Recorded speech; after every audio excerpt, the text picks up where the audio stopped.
Binigyan din ng Malacanang na gusto ni Pangulong Ferdinand R. Marcos Jr. na matiyak na may bibigay ang pinakamabuti para sa mga manggagawang Pilipino. Kasunod dyan ang pagpasa ng Kamara sa 200 pesos na dagdag sahod sa mga minimum wage earners sa private sector. Kasabay niyan, pag-aaralan din ng Pangulo ang implikasyon nito sa ating ekonomiya. Si Harley Valbuena sa report. Nais po ng Pangulo na maibigay ang nararapat at mas makakabuti sa manggagawang Pilipino. Ito ang pahayag ni Pangulong Ferdinand R. Marcos Jr. na ibinahagi ng Malacanang kaugnay ng pagpasa sa Kamara ng panukalang batas na magdaragdag ng 200 pesos sa arawang sahod ng minimum wage earners sa pribadong sektor. Naaprobahan ng panukala isang araw matapos makapulong ng Pangulo ang ilang labor groups. The Chair declares House Bill number 11376,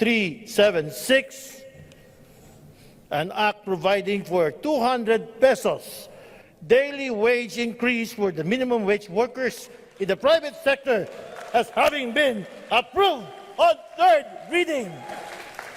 Maraming salamat po.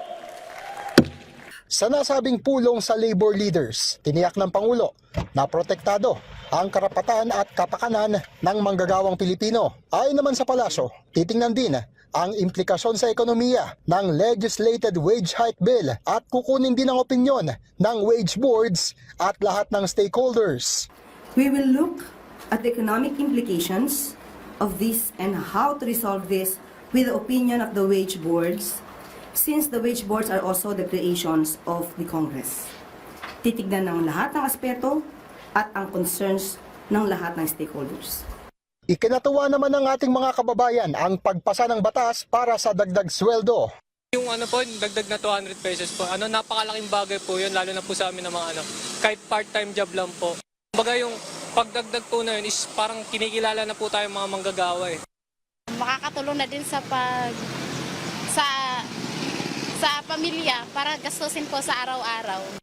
Kapag po talaga siya na 200 pesos madadagdagan sa sahod po, malaking tulong po talaga yun.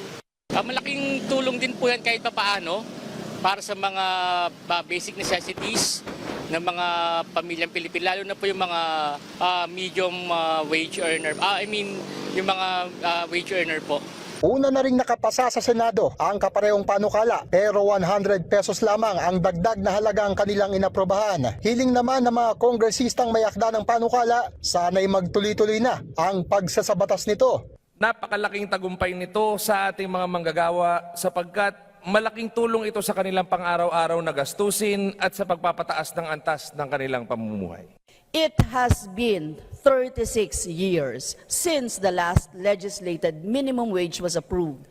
Now is the time to finally break the long years of legislative inaction. Ipinauubaya na ng palasyo sa Senado ang masusing pag-aaral at ang susunod na kapalaran ng legislated wage hike bill. Harley Valbuena para sa Pambansang TV sa Bagong Pilipinas.